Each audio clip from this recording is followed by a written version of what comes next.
what's going on, guys? Kale here, coming at you with a new video. This one is going to be kind of just talking a little bit about Cloak, a little bit about Dagger, but obviously Dagger is not quite yet in the game, so that will not be the case. Bear with me just a second, fixing some lighting situations. Alright, there we go. So Cloak obviously is in the game, got released yesterday. Normally with these type of videos, I would then take Cloak up to G15, ISO level 5, test him out in the Doom Raid, in Dark Dimension 4, etc.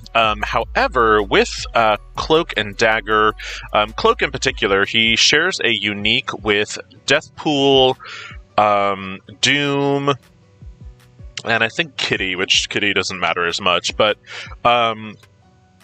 so he shares a unique over here with Deathpool. So I'm currently trying to get Deathpool to G15, so I want to finish that before I take Cloak up to G15.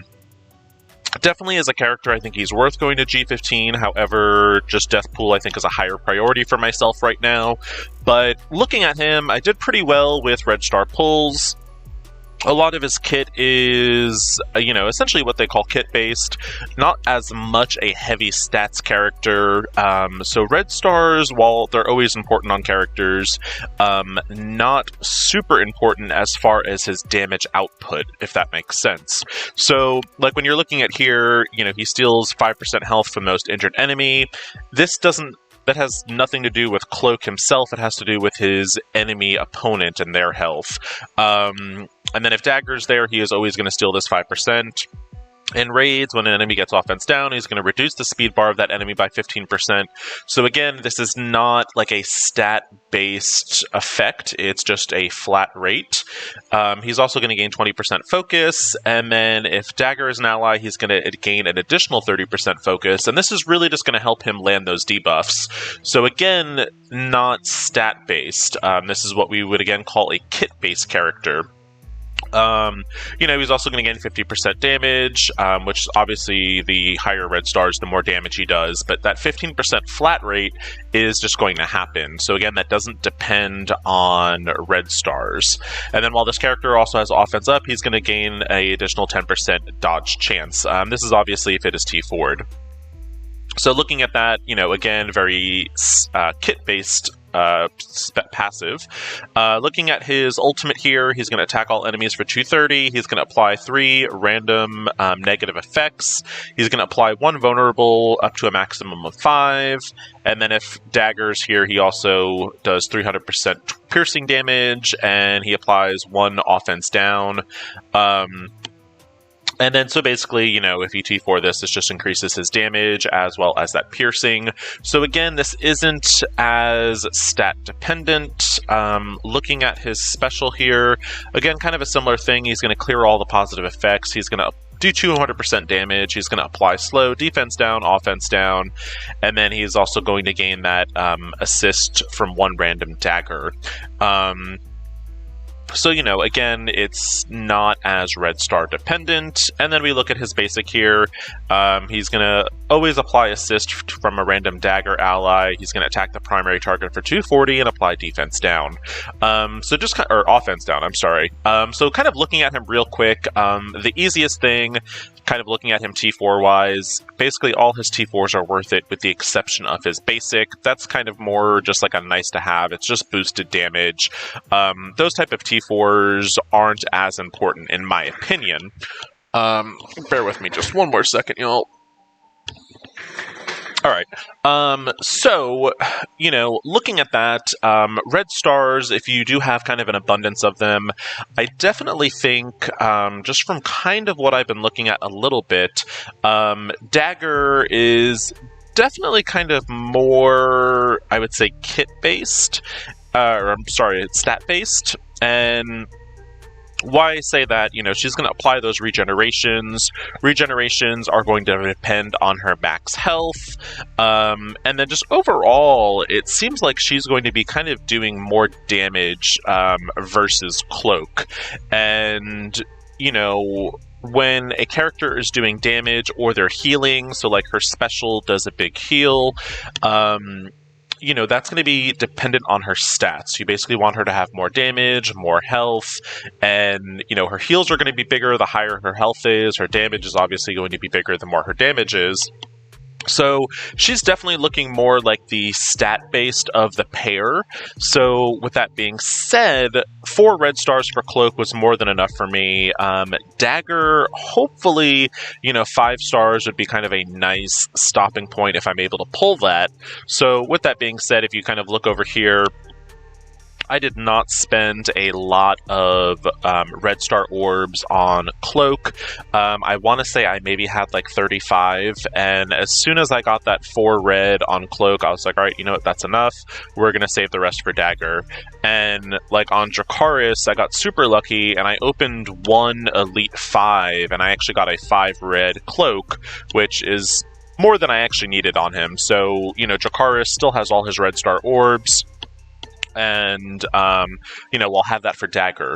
The other thing to kind of keep in mind, too, with the new announcement of the Weapon X team coming to the game, they're definitely going to be, at the very least, a war offense team, and, that's something also to consider, saving your possible red stars for. There's a possibility, just kind of looking at the lore of some of the characters, like Omega Red, Lady Deathstrike, Silver Samurai, there's potential that these might also have a tech tag. I know, there's also a mutant kind of aspect to Omega Red, depending on what you're looking at. Lady Deathstrike kind of has a mutant aspect. She was a mutant in X2, but then like in the old school X-Men TV show back in the 90s, she was really just a cyborg. So it'll be interesting, I guess, to kind of see where this team kind of falls in. But with the possibility of there being tech characters, that could also maybe help out your tech raid team. So just kind of something, I guess, to keep in mind. I would say easily the Weapon X team probably won't be coming out, probably at least, I would say, maybe for another month. I suspect Adam Warlock will be coming back in the next 2 weeks with Jubilee's event kind of going on. It's currently Tuesday at the time of recording this, so I would imagine not next Monday, but the following Monday, Adam Warlock will be coming around, and I'm thinking maybe that Friday they will make the announcement of who the next Legendary is, which, based off of the rumors, people are thinking maybe it's going to be Omega Red.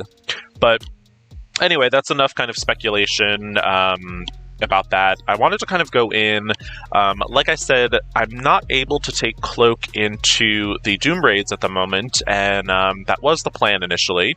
However, his ISO 8 is not high enough, and while we are talking about the ISO 8, he is presenting a really unique situation where he applies vulnerable regardless of his ISO 8 status.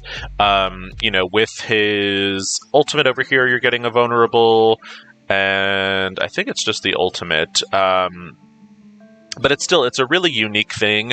And so with him kind of having that symbiotic relationship with Dagger, he kind of falls into the line of Infinity Watch, as well as like Black Widow and Hawkeye, Corvus Glaive and Proxima Midnight, where, you can kind of do those triple taps. So that's something to kind of think about. I am thinking about actually placing him as a skirmisher and then having Dagger be a striker. But for the time being, I've been playing around with him as a raider, just to say that I'm not like basically talking out of my ass, and I will go ahead and unlock Skirmisher for him. However, I don't think the Skirmisher will be as useful without Dagger, which is why I have him temporarily as a Raider. I won't really take him higher probably than the current ISO level I have him until I get Dagger, and then I will then probably switch him over to Skirmisher. But anyway, so with that being said, I unfortunately can't take him into the Doom Raid for a number of reasons. First being I have long since cleared the Mystic section. The other reasoning is because he does not meet the ISO 8 requirements yet. I'm hoping to have him up hopefully by next week at the very latest, at which point I will certainly do a follow-up video with this and just kind of test him out. But basically the way I've been looking at his kit, he pretty much reminds me of kind of Ebony Maw, like 2.0. His kit is very similar to Ebony Maw. And yeah, so I figured we can just kind of take him into the beta raids. Now, with beta, it is 4.1. My team is insanely overpowered for beta 4.1, but, you know, can show him off a little bit and kind of where he slots into the team. Kind of looking at this, I'm still not sure, honestly, who I am going to remove for Cloak. I really like the level of control that Adam Warlock brings to the game. So, weirdly enough, I think the character I might be actually getting rid of for my Mystic team actually might end up being Silver Surfer, which is really kind of surprising, but I'm going to play around with it a little bit and see what works. And but yeah, so like going in here, I mean, you know, Surfer just kind of one-shotted Ant-Man, and then Deathpool over here just one-shotted someone with her ping. So, you know, this team is, like, crazy overpowered, but let's go in. We're going to pop the ultimate, get those debuffs going on the field. We'll see if Cloak's passive actually triggers, and let's see. So, yeah, we did get that Dark Force Conduit, and it doesn't show very well, but basically that Dark Force Conduit is when he is draining the 5% health from all of his enemies. So we'll pop this back up to 3. And, I mean, this fight is, I mean, it's really not an indication, it's not a good measure, I guess I would say, of, like, what Cloak is capable of. So we'll go in, let's finish this fight, and, yeah. I think something that's going to be really interesting with both Cloak and Dagger, slow that down. So we did get the Dark Force Conduit again, so we actually did get that 5% drain. It doesn't show much on these weaker enemies, just 5% isn't a lot of health, but it does show, you know, it's what I'm getting at basically is for Dark Dimension 4 and Dark Dimension 3, I think he's going to add a really cool, you know, alternative option to bringing in basically a full symbiote team. And, you know, any percent-based damage that you are doing in Dark Dimension, whether it be Dark Dimension 3, Dark Dimension 4, or even the upcoming Dark Dimension 5, is something you're going to want to go for. So I really think, and I am actually at the city section for Kale, so as soon as I'm able to take him up to G15, I definitely want to test him in Dark Dimension, but I really think that 5% drain is really going to make him a really cool Dark Dimension character, and when you pair him up with Cloak, it's a 100% that that's going to happen. So when we look at him again real quick, you know, Dark Force Conduit is that drain, and so when Cloak is there, it's always going to happen. And it's actually from the most injured enemy, and then all adjacent enemies, and then he's going to redistribute it to himself and, you know, basically everyone next to him. So when he's doing that, you know, he is always stealing 5%, and why that makes a big difference in Dark Dimension is because of the inflated health pools of your enemies. On top of that, you know, he is going to give you kind of a different option as far as not just needing bio characters or City, because, you know, right now, really that's the only option for City for the most part is, you know, most people are bringing in 3 Sims and, like, multiple man. I think this will kind of really create an interesting dynamic where you can bring in a 5-man team into Dark Dimension 4 without kind of overstretching your resources. So, I mean, you will have, you're gonna have, two Sims, which I think the two best Sims probably are going to be Anti-Venom and Symbiote Spider-Man. And then you also have the options Cloak and Dagger, which are Mystic characters, as well as you could bring in Multiple Man, who is going to be a mutant. And you basically have 5 characters that are not going to be competing against Gear with each other. And I just think it really brings in a nice, different dynamic for DD4 in particular. Let's go in, finish off this last node, and, what we'll do, we can go ahead and take Cloak into basically some blitz fights and see how he does. I'm going to go in here, let's just do the basic, see if we can get a kill animation. And we did not, but I think we did get the Dark Force Conduit. It was kind of hard to see. I think it popped off. I don't remember. I couldn't tell, honestly. And it's really hard to tell with these tiny health pools that this enemy has. These are not the big inflated health pools that you see in Dark Dimension. So yeah, but let's see if we can get maybe one more from Cloak. Deathpool is kind of doing her thing at the moment, and we've got the 5 charges. Let's just go ahead and play Deathpool's kill animation. It's a pretty cool attack. The amount of damage on it is absolutely insane. And there we go. So a nice little 7 million damage. Nothing all that serious. But anyway, I don't think we're going to get another attack from Cloak with all the little Doombots kind of running around on the field. Let's see, though. Yeah, I don't think so. So, again, this isn't really, I would say, an accurate portrayal of what Cloak is capable of. However, I do think as a character, he's going to be essential for future Doom Raid content. Also, just kind of Dark Dimension. I think he brings in a really cool, interesting dynamic for a team that really needs it. And oddly enough, I guess I did not do any blitz yesterday, which is shame on me. But let's just go in. Let's see.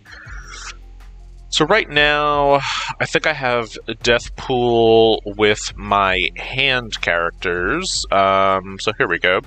Let's go down here. Let's get rid of Hand Sorceress and add in Cloak. So I'm just going to filter in new warriors. And the point of this team is really just to kind of get some wins. Now that we have all these blitz tabs and raid tabs and war tabs and all that other stuff, I've been playing around a little bit with some of my weaker blitz teams and just kind of coming up with, I guess, some more guaranteed to wins at the higher levels. Where hand for the most part was guaranteed to lose, but oddly enough, just adding on Deathpool really increased their win abilities, and I found them winning a lot more than they have in the past. So that was just kind of one of the little things I guess I've been playing around with, and yeah, so we'll try them out. I think this is kind of a good.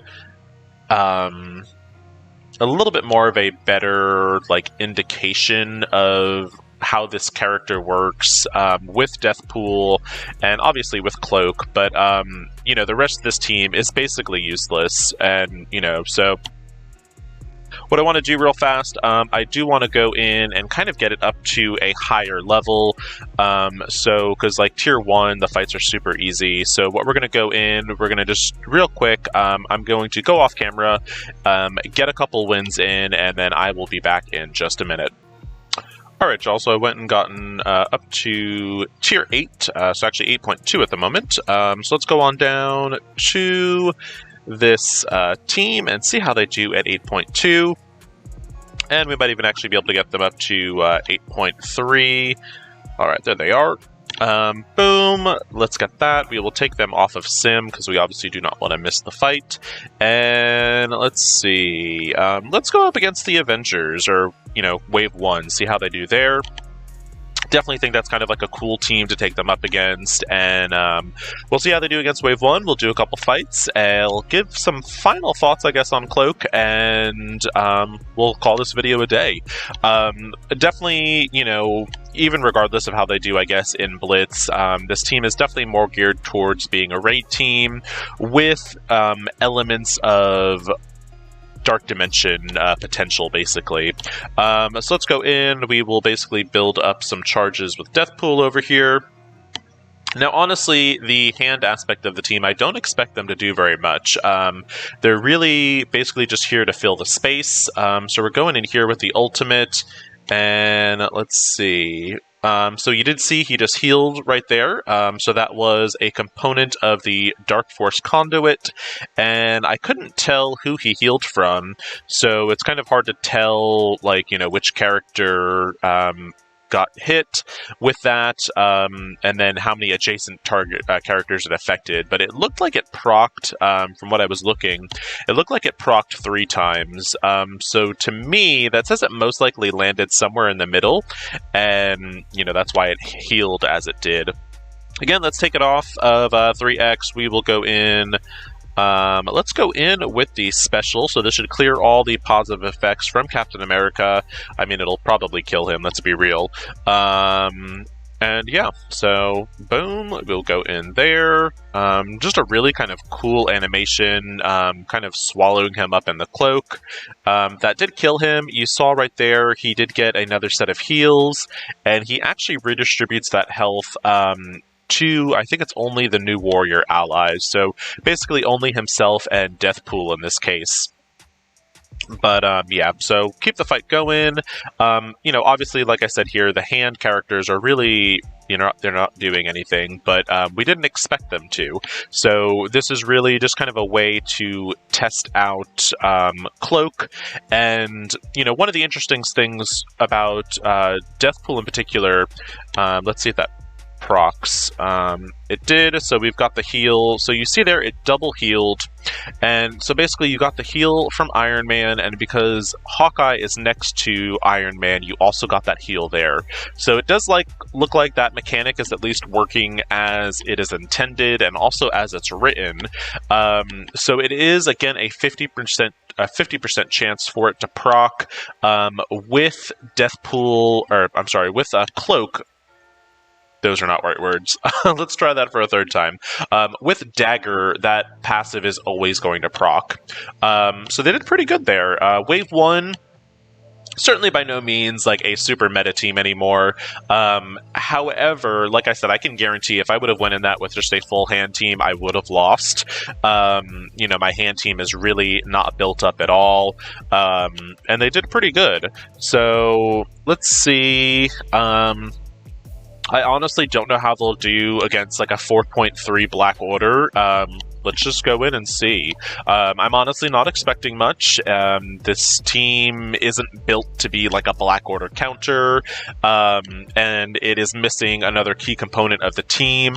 When you're looking at these 3-man teams, I would say all 3 members are pretty important. So if you're missing one of the members, you're missing basically a third of the team. But still, let's see how they do, and yeah. Alright, so we have lost one of our hand members so far, so we're off to a wonderful start. We'll go in, we will start off with Deathpool's ultimate, which actually I really should have done Deathpool's basic there and gotten rid of this offense down, but we can do that next turn. So let's go in, let's get some debuffs on the field. I mean, Thanos is just going to flip them his next turn anyway. But we did just get some little side heals, which we didn't really see just because where the camera was. But I did see the word heal, so that was pretty cool. Sadly, Cloak just got wiped out over here, so this fight is this fight is basically over, which is fine. You know, like I said, this team isn't being built to counter Black Order. This is not normally a team I'm looking to do kind of like Blitz, blitz charges on. I don't normally do that with like the weaker teams. I'm just looking for the team to basically get at least one win during my rotation. So they were able to at least do that. Obviously, like I said, this team is not being sold or even advertised as like a Black Order counter. There are plenty of those in the game already. Team is being advertised basically as the new Mystic Raid team. And with the bonus of having Deathpool, Cloak, and Dagger also, I think, being very good Dark Dimension characters. Obviously, they can't be used all three together, just because a Deathpool is going to be cosmic, and then Cloak and Dagger are marketed as city characters, so they can't all be used on the same team in the restricted sections. However, in the unrestricted sections, so like the first 3 nodes of DD4, you, in theory, could use these 3 characters together. But anyway. So what we're doing here, we're going against a Nick Fury Shield team, and yeah, let's see how they do again. This is a Nick Fury Shield team without Kestrel, so this is not kind of a strong version of this team. We'll go in again with the ultimate, and as you see up here, we got a bunch of heals. And the cool thing about that is because there are so many minions on the field, there was a lot of healing. And this is, again, where that Dark Dimension viability kind of comes into play. Because Dark Dimension, a lot of the times, you're going to have more than just 5 enemies on the team, or, on the enemy side. So when they get clustered like that, and if you do have Dagger with you, you're going to be getting a lot more heals, and it's going to be kind of like a lot more frequently. And that's kind of why I say he's kind of like a Ebony Maw 2.0, because Ebony Maw can only do, he does, I think it's 15% drain altogether, but it's only like every several turns because it has such a long cooldown. With Dagger on the field, he's going to be getting a 5% drain literally every turn. And you see here, again, we got, I think it was actually 5, so I'm not too sure. I have to reread the kit how that's working, because there's only, obviously, 4 enemies on the field, so we only should have gotten 4 heals. That might come into play with, I guess, maybe the redistributing aspect, where, maybe he's taking all 4 of the heals in, and then it is basically getting redistributed between the New Warrior allies. And with there only being 2, maybe that's what that 5th heal is kind of. Maybe that's what that 5th heal is. But yeah, I think this is going to be, he's going to be a really cool character. Definitely Dark Dimension viable. I think he is definitely Doom Raid viable. So yeah, overall, I certainly approve of Cloak. I will test him out with Dagger and kind of look more at the ISO 8 interactions, and I think Skirmisher on Cloak and Striker on Dagger is probably the better option, since Dagger, for her bonus attack, I believe applies a regeneration. So if it does that for the ISO 8 bonus attack, that definitely makes her the hands down Striker. But anyway, that's going to be it for this video. Hopefully you did find this helpful. If you did, please like and subscribe. As always, thank you so much for watching. Hope everyone is having a good week, and take it easy.